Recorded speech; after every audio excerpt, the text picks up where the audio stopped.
Okay, well, what was good about school for me?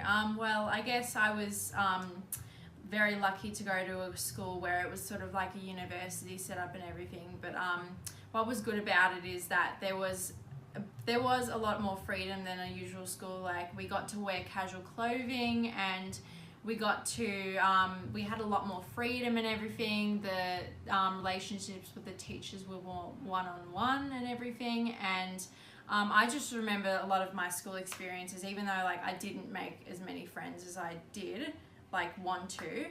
I had a lot of space to sort of, you know, plan to do my work and everything. I had a lot of good connections with the teachers as well and stuff. And I guess it just gave me a lot more freedom to find myself. And I guess that's we need to strip back a couple of rules and everything in mainstream schools so kids do find themselves through having freedom and, you know, making their own choices.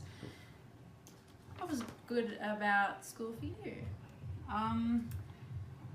I don't think my social life was particularly good at school, apart from this one friendship I did have with a girl called Emma in grade 6.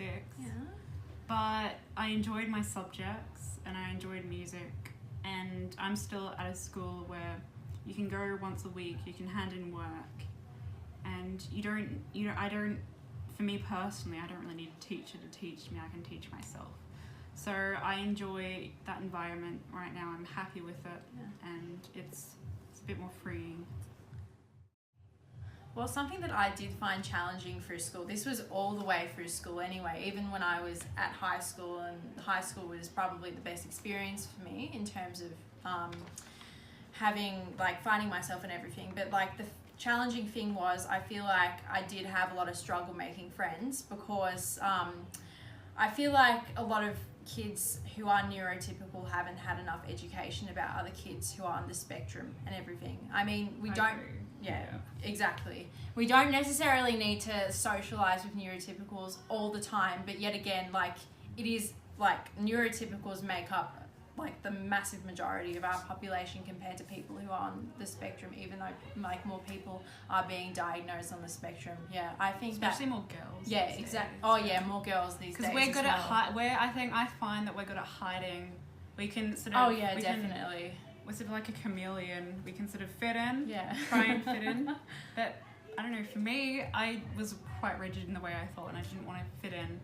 And hence I didn't really make many friends. Oh no, you see, the thing is, like, I really, like, at one stage I really thought that fitting in would make me happy and everything, but like, it turns out it really didn't make me happy, honestly. Following people and other behaviours, that did not make me happy at all. What makes me happy is, you know, socialising with the people who get me for who I am.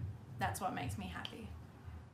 I think for me, I think they have a one-size-fits-all approach at, you know, a mainstream sort of school, and I also think that they don't put enough priority on investing in sort of alternative education, you know, facilities, and also they don't talk about mental health as much as they should. They seldom talk about it in phys ed and health, and that's a really important thing, because when I was at mainstream, I couldn't manage my mental health the way that, you know, they should have.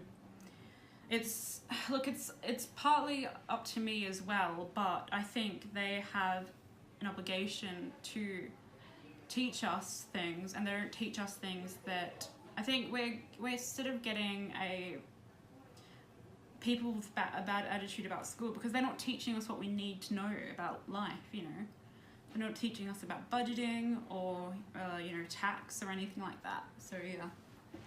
Yeah, I mean, like, it's not just that. I mean, I guess they just, I guess the education system assumes that we get this information from our parents and our families, but at the same time, I guess what needs, like, something that did challenge me at school was, you know, finding out how to learn about things. That's what did challenge me at school. And I guess, like, there was another incident that did happen that sort of made me click with learning about things, but at the same time, I guess I didn't learn about things properly because I was being taught in a certain way that I just didn't communicate with. Like, for example, I had a lot of trouble, like throughout primary school and like a little bit of high school as well, even though high school did help me, I had a lot of trouble with listening to important details and pretty much like sigmatic, pragmatic sort of things I have with my mind. Like I need to, yeah, exactly. I need to be explained to in a way which I like completely get it. Like I need to be explained about things again. I might not get it the first time. I mean, this hasn't really happened with me in like the recent, I don't know, 2 or 3 years, but it did happen to me like a while back. It did.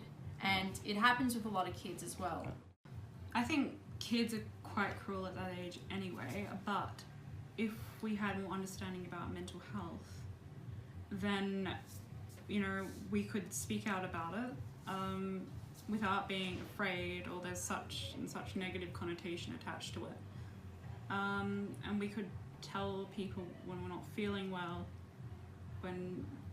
before we have a meltdown.